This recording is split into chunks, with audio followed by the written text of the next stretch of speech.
Thanks again for staying with us on the program TMI on the ITV network. We get our discussion segment on course right now, right away.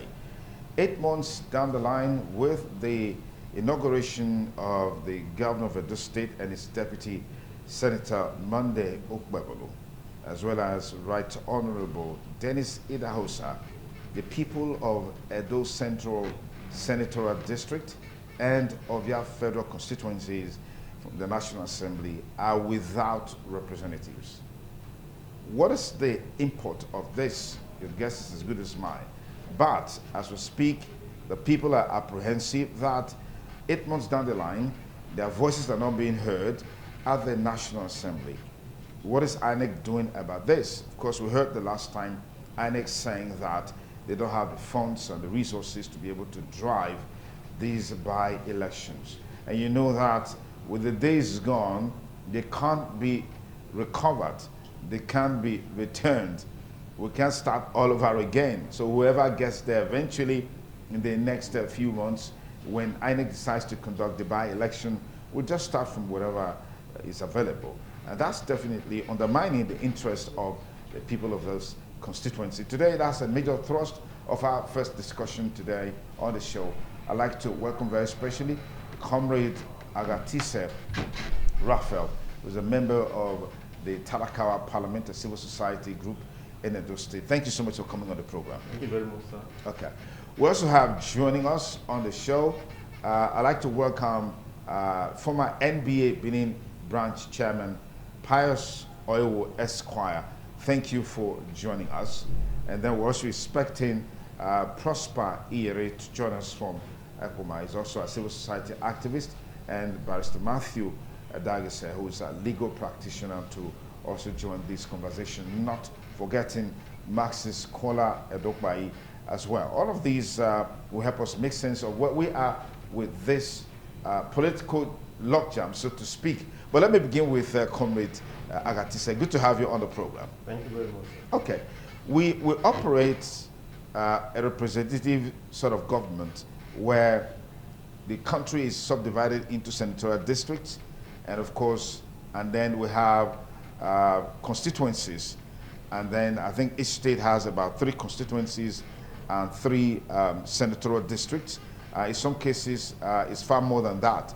But where we are in Edo State is that we have the 2 persons who are now in the saddle of leadership from the National Assembly. That has created a vacuum in their seats at the National Assembly. Give me your take on this. All right, thank you very much. First and foremost, we established the fact that by the Constitution of Nigeria, there is a time frame when a seat is vacant, whether it's House of Assembly or House of Representatives. Specifically, Section 76 talks about procedures and time frame that when a seat is vacant, where INEC, the time frame for INEC to filing a new candidate. Now, but what we have seen in Edo State is something that is far from that. And our major concern is that the persons making this representation, our major concern is that the persons in the aim of affairs, I'm talking of INEC, who is saddled the responsibilities, they are not carrying the public along. That's just the truth. I'm from Obia, for example, and before the deputy governor, who happens to be my rep, before he went to got the where he is right now, he gave us good representation. So within this space of time, there have been issues. Some projects have been abandoned. You understand? And we had a case where it's a security threat, via the other day, and there was nobody to speak for us. So it's a major concern that we believe that INEC should step up. It's very important. All right, thank you very much. I'll come back to you in a moment. Let's get your take on this. Prosper Iyere is joining us from Ekoma. I like the fact that Comrade Agatise said when his representative, before he became deputy, he gave good impression of himself at the House of Representatives. Perhaps that's what helped him to metamorphose into the deputy governorship status today that he has. So give me your take. How is the people in Edo Central reacting or responding to this lacuna that we're seeing in the National Assembly?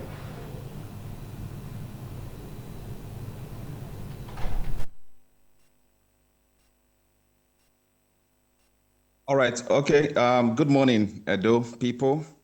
And I'm happy to be here again this morning talking about this very salient issue that that will enhance our focus in democracy.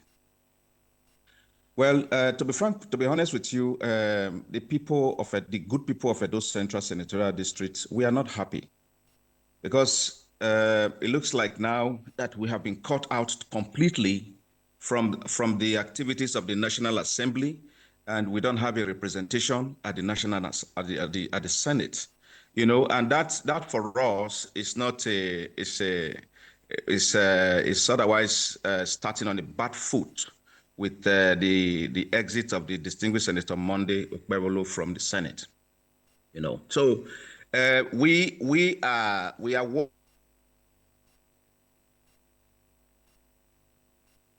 A bit of network glitch there. We hope we can reconnect with Prosper in a jiffy so we can continue to have insights into the moods in Ekpoma over these political lacuna that we're seeing in Edo Central Senatorial District since the exit of Senator Monday Okpebholo as governor of Edo State, leaving the National Assembly. Yeah, Prosper, please go ahead. We got you back now. Okay, that's fine. So I'm quite concerned. I'm quite concerned about this this gap that had been created and that had been refused vehemently by INEC to be filled, because we are not getting these feedbacks from INEC on the reasons why it has not been conducted. Looking at the constitutional provision, of 3 months, which is 90 days after the exit of distinguished Senator Monday Okpebholo. And let me also say this before I proceed. It is so appalling, very embarrassing to see that this is not particular to Edo Central alone. We have Anambra South, where the late Ifeanyi Ubah, after his demise, that seat was declared vacant, and INEC was, of course, asked to conduct a fill-up election within the stipulated period by the Constitution. But as I speak to you, it's almost 1 year, 3 months since the distinguished senator died that represents Anambra South. And we are worried that we may not have that patience to wait till almost a year for INEC to conduct fill-up elections. And the last time we heard about, we had some information from INEC that they have at the National Assembly alone, they have about 8 fill-up elections to do. At the Senate, the red chambers, they have 2, which is Edo Central and Anambra South. Then at the House of Representatives, they have 6. But for now, generally, they also have, House of Assembly election to make fill-ups. In total, it's about 16 fill-up election that they are supposed to be conducted. But as it stands now, it looks like they are stranded with funds. INEC is saying they can do only 7. But they are waiting for government to augment them with more resources to carry out this, the whole fill-ups election, at a goal. In one, they can do it simultaneously rather than doing it in bits. You understand? So for us, we are quite worried. We don't understand why. I mean, looking at recently, we are even seeing that the Honorable Minister for FCT is building a befitting structure for INEC to the tune of about 10 billion. So why are they saying that they don't have money to conduct election? Is there supposed to be vacuum in government? I know that the governor of Edo State, distinguished Senator Monday Okpebholo, who created that vacuum, is doing a lot to see that this is laid to rest and the election is conducted without delay. So, but what is going on? We need to get information from INEC. Why are they not talking to us? We need those information. And as I speak to you, there is a serious momentum building in the senatorial for a peaceful protest to INEC in Abuja and to the National Assembly. We are going to explore all options, and looking at, we are going to do it diligently and to explore all the options available to us before we can hit the street and protest, to the INEC office. It's becoming very embarrassing to us. Looking at constituency projects, looking at, the monthly emolument for the senator representing the various senatorial districts. Where is this money going to? For those areas where you have vacuum, where is the money going to? The monthly emolument payment to all the payment that's supposed to be made to the senator for each region. What is happening to the one for Edo State, Edo Central Senatorial District? It becomes a moral burden on us, and we are not comfortable with it until the leadership of the party speak to INEC and prevail on INEC.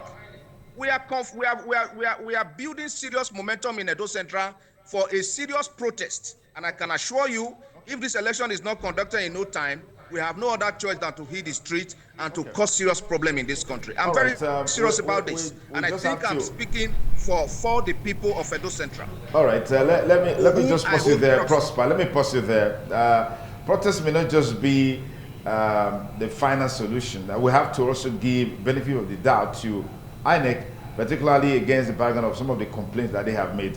But let's get your take, Matthew Dagasa, legal practitioner, public affairs analyst. Share your thought with us on these delays for the filling of the vacant seats at the National Assembly, both at the Senate and the House of Representatives. Well, the delay is unfortunate, and I do not think there is any reasonable excuse on the part of INEC or the system operators why they should not comply with the constitutional provision and the electoral acts on the conduct of by-election or runoff elections. Vacancy has occurred, and there are stipulated conditions that would trigger the conduct of election to fill up those vacancies. And those are the extant laws. And INEC is subject to those laws. I do not understand what they mean by they do not have resources or that they have challenges. Democracy cannot be sacrificed on the altar of lame excuses by those who are empowered by the Constitution to do their duties electorally. It is long time ago that the vacancy of the House of the senatorial seats in Edo South, in Edo Central, occurred. As we speak, that election ought to have happened within 30 days from the day the seat was vacant. As we speak, there appear to be no preparedness, no intention to even conduct that election anytime soon. How do we explain that as a people? Is the government that broke that we can no longer run the system? There is budgetary provision for all these exigencies. And if it is a contingency that is caught up with time, there is provision for it to be attended to. Then the budgetary formalities can happen thereafter to make up for the money spent outside budgetary provision. The country cannot be kept waiting because there are challenges. The government did not stop running. If the government cannot be put on hold, why should the constitution be put on hold? Because not conducting the election is a direct affront to the constitution of this country. And there is no democratic excuse or explanation for that. It's an undemocratic act, and we must all stand up to condemn it and demand that this duty be done by INEC by conducting the election to fill up the vacant position. Because the people of Edo Central, or any part of the country for that matter, cannot afford to be unrepresented at the national level or at any other level, democratically speaking. It's a very serious issue, and we should not trivialize it. Okay. Barrister Adegese, thank you so much for those thoughts. We'll take a short break. We'll be back with you with more on this topic. Stay with us.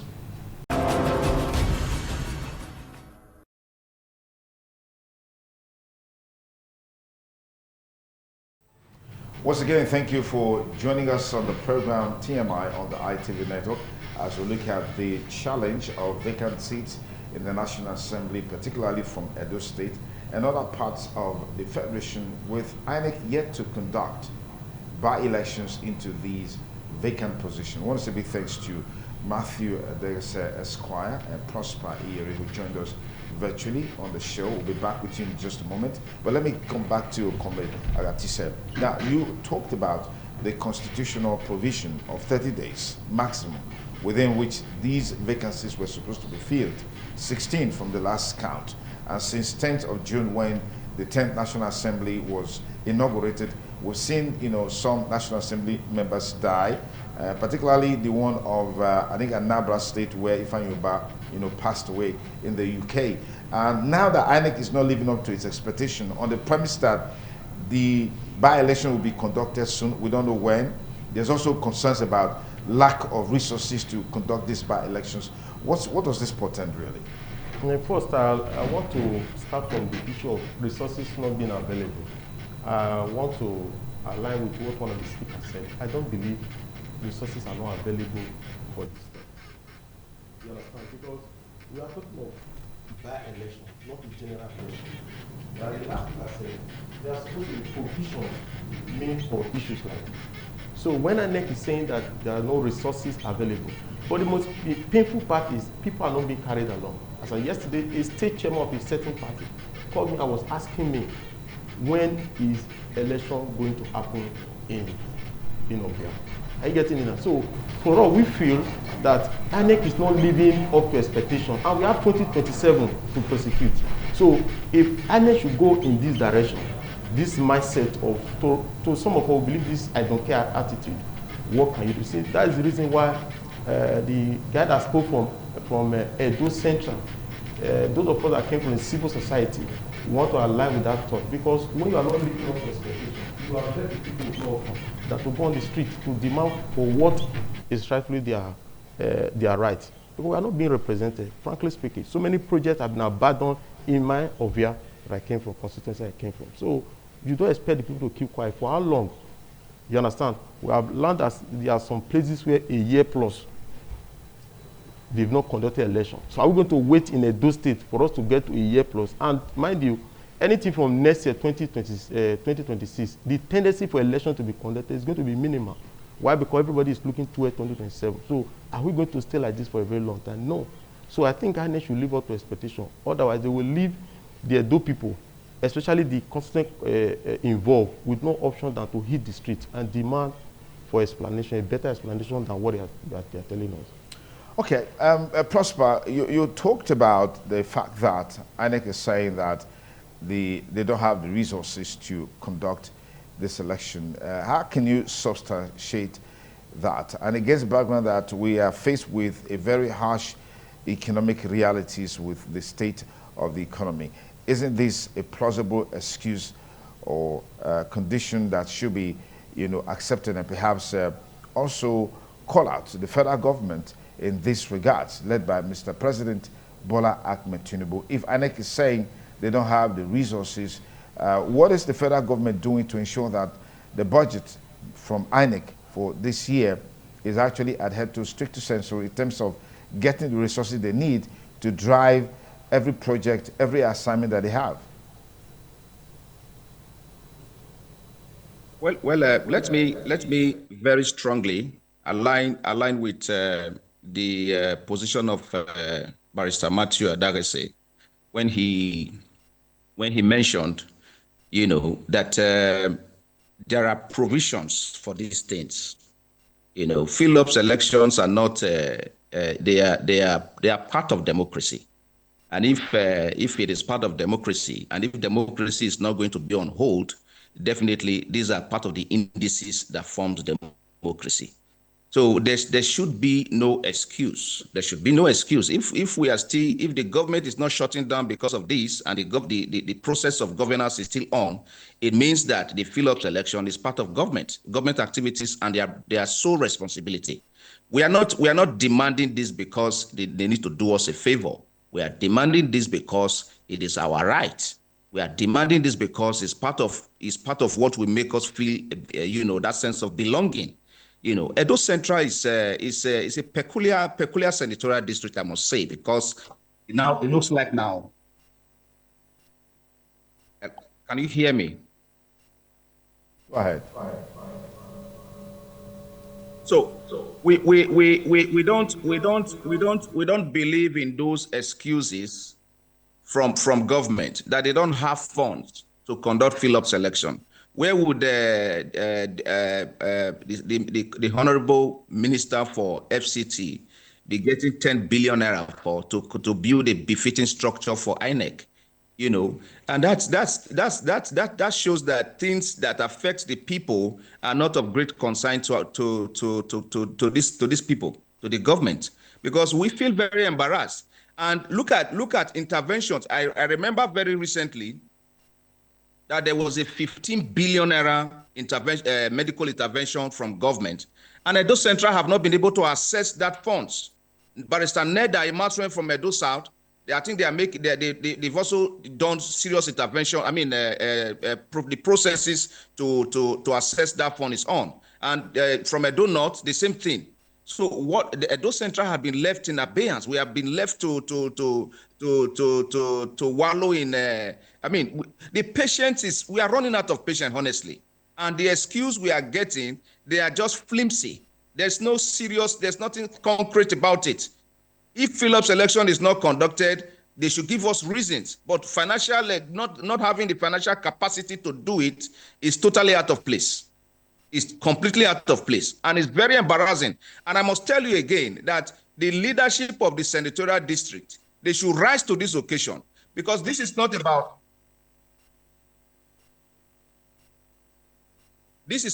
APC, this is not about PDP, and this is not about Labour Party. It is the senatorial district that is bordered. It's not bettered on political party as we speak. So everybody should rise up to the occasion and begin to put pressure on government for this thing to be done, and to be done without delay. This is our position from Edo Central, to whom I stand proxy. Okay, thank you, Prosper. Let me get your get more thoughts from you, Barrister Matthew Adagase. I heard Prosper talked about going to the street, corroborated by Comrade Agatize. This is always the civil society mindset. Is this what is desired at this time, against the background of the state of the economy?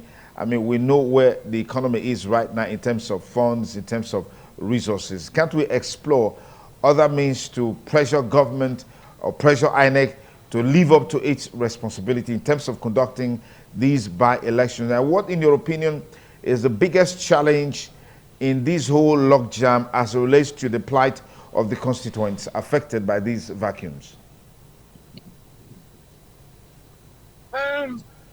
Protest is part of democracy. You can't rule it out. To drive home a point, to put governments and those in authorities on pressure to do the needful when the challenges arises. But the truth is that that is not the only option. Another of mechanisms can also be deployed through the court process, mandating or compelling INEC to perform their constitutional and mandatory duty, which they are shying away from, on flimsy excuses. They have no reason to tell us that there's no money to do what they are created by the law to do. Otherwise, their very existence becomes irrelevant. They should as well apply that they should be scrapped, since there's no money to run INEC anymore. Because INEC is not existing for fun. They are established to do these duties that they are not shying away from. If they are telling us categorically that they can no longer function in that capacity to carry out their duties, then they can as well say goodbye to existence. How can we have an INEC that is not fit for purpose? And then they begin to get service with taxpayers' money. We will not service redundancy as a people and applaud it. Conducting an election is the primary task of INEC. And if they cannot do this very fundamental duty, then their relevance and existence is now questioned. Why do we have an INEC that cannot conduct elections? By-election is not as expensive in terms of financial implication as general elections. Are we saying if tomorrow there is a general election in Nigeria, INEC will tell us they can no longer elect, we can't elect a president, we can't elect people to man our elected offices because we are broke?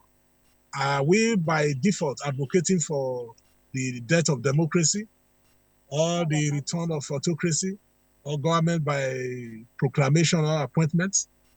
It will be bizarre for anybody to reason along that line. And INEC should be the last institution to even use that idea at all, that they can no longer conduct election. Are we saying we are bidding farewell to democracy? Because election is the very basis for democracy. If we can no longer conduct election, we can as well say goodbye to democracy. Is that the route we want to take? Can we travel that direction? There will be their consequences if we begin to treat the foundation that give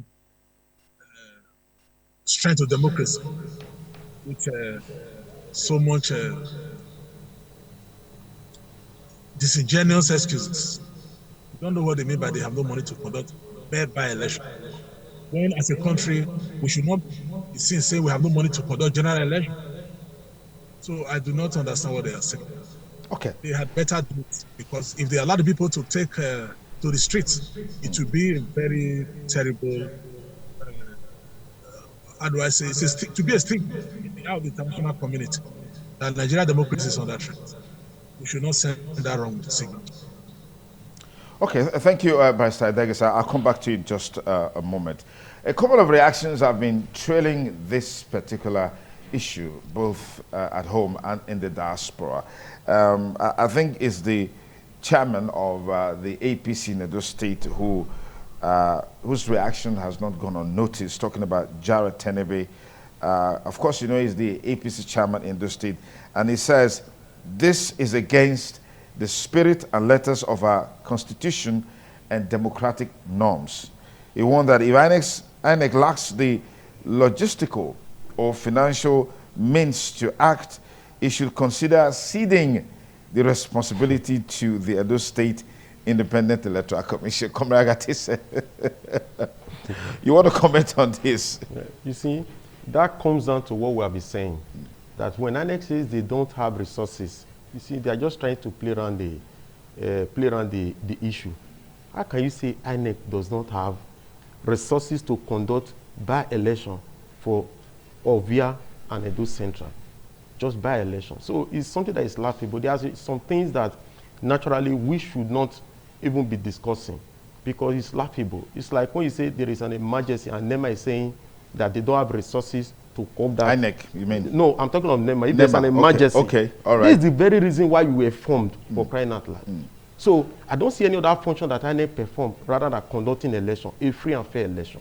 So if you cannot conduct a simple election like a by-election, so how do you expect us to trust you for the general election? It's very, very important because we are going to 2027. And I'm happy for what the APC state chairman said. So it's laughable. Frankly speaking, it's laughable. Okay. Okay, we're told about 16 vacant positions that requires INEC's attention in terms of by-elections for them to be filled. Since the inauguration of the 10th Assembly in June, 2 years down the line, we have 6 lawmakers, 5 from the House of Representatives and 1 from the Senate. They've passed on.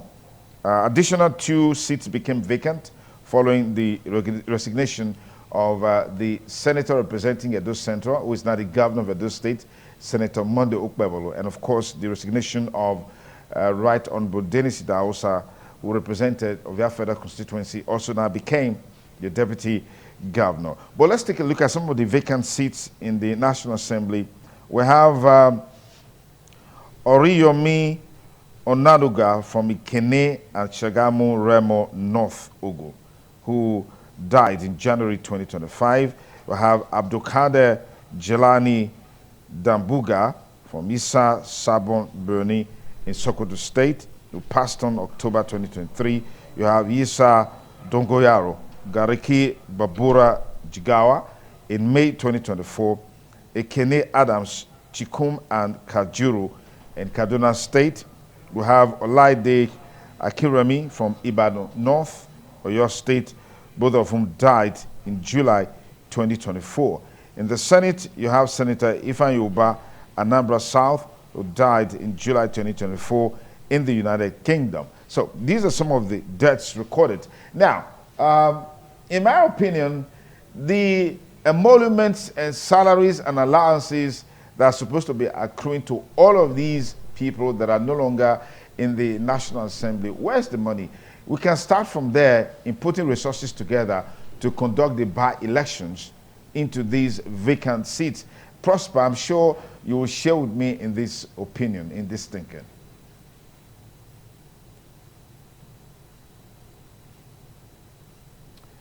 Do we still have Prosper there?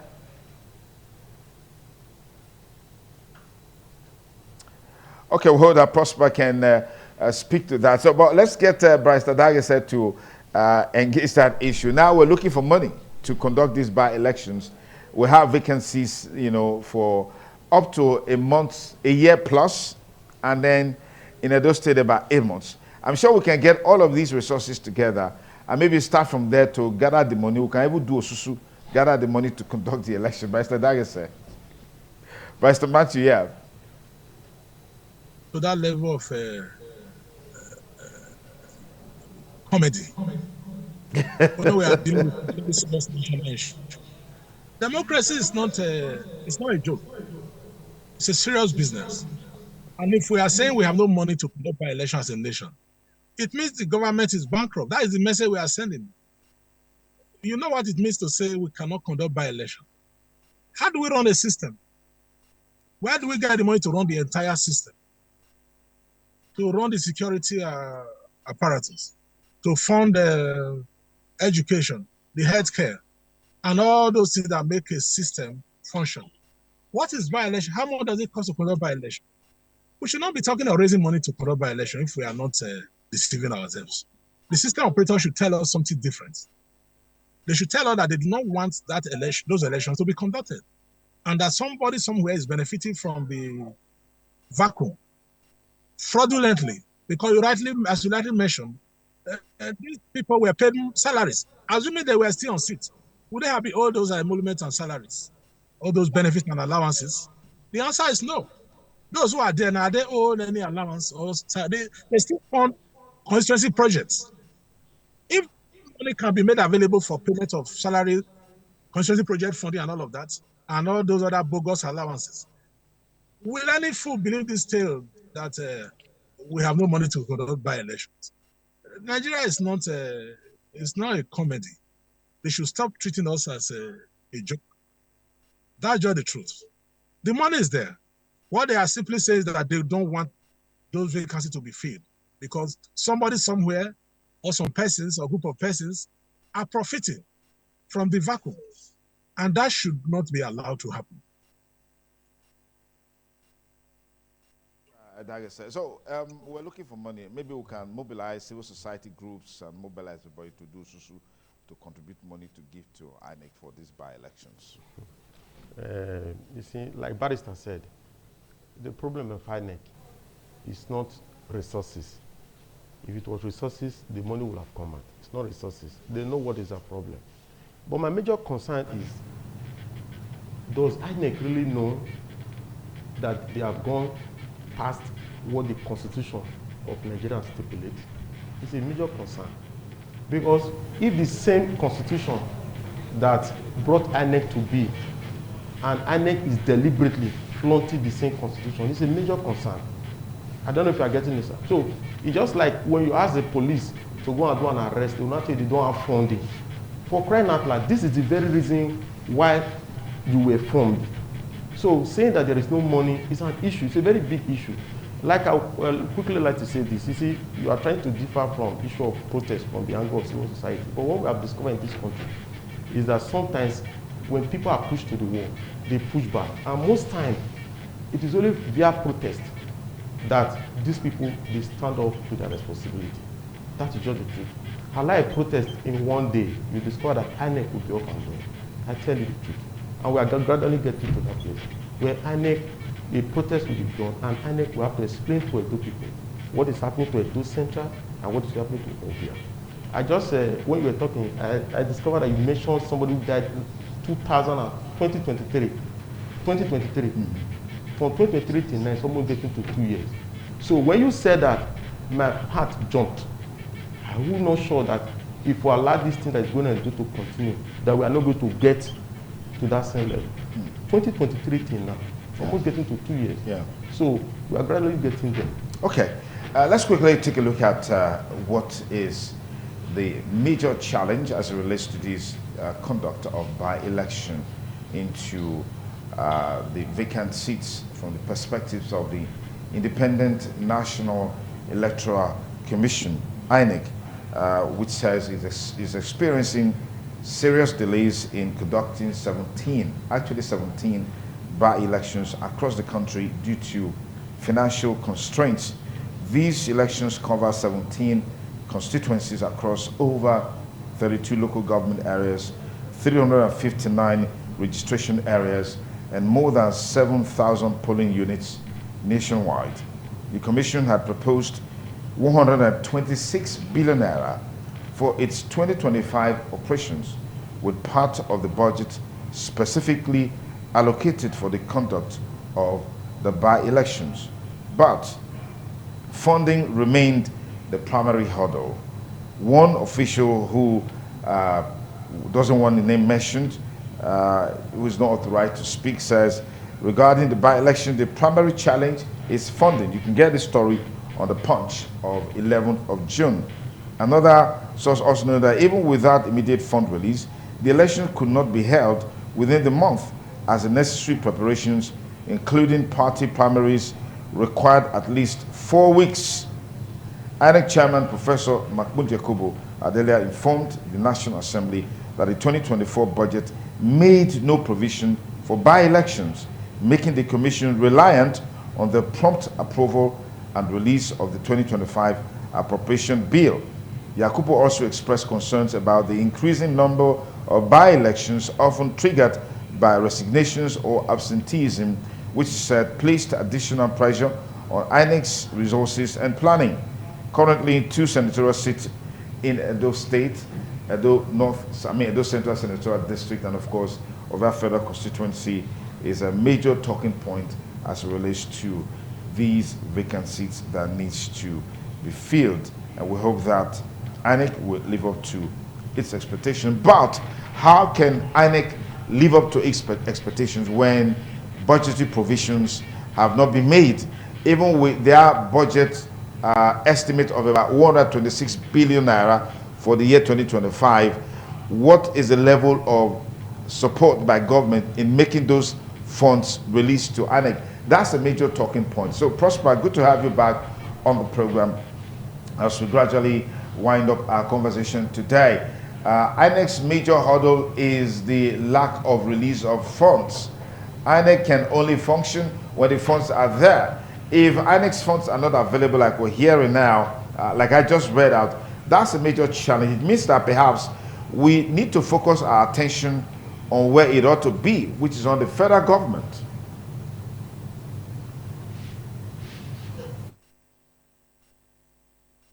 All right. So for me, I think that with little experience that we have had over time under review, you can recall that when they say government is on top of when government is not ready to do something, they say they're on top of the matter. And you see, most recently, we now begin to believe that everything is under alarm and there is no cause for control. You see, what INEC is doing is strategic in their own thinking, that the delay can now snowball into 2027, when people now begin to talk about the general election and nobody will not care about by-elections and all those things. We know the kind of game they want to play, but we will not give them that opportunity to embarrass a senatorial district as vibrant as Edo Central and all by right, and by extension every other senatorial district that is affected. But for me, excuses are these excuses are coming up on a daily basis. But the bottom line is that the people are not happy. The by-election should be conducted very quickly. And let me also tell you that those persons that have put themselves up for this election, for refill-ups elections, they are spending money. They are human beings. They are also spending money to their constituents, for mosquito campaigns that are ongoing as we speak. How long will they continue to do that? How long will they continue to spend money on election that the date have not been fixed, timetable have not been rolled out to give us a guideline for elections? This is very, I don't really, as I speak to you, I'm quite confused about this whole thing. And we need to hear from these people. Responsibility of INEC should be carried out. We don't need to be coming to television to talk about these things. It looks like a joke to me. It looks like a big joke to me. And the only way that we... Our time is up. Thank you so much for your insight. Thank you so much. And Barrister Matthew Dias also joined us much earlier in the course of the program. Thank you so much for the insights that you brought to bear. Thank you so much, Barrister Matthew Dias. Thank you. And of course, my panelists here in the studio, Comrade Raphael Agatisa, thank you for coming on the program.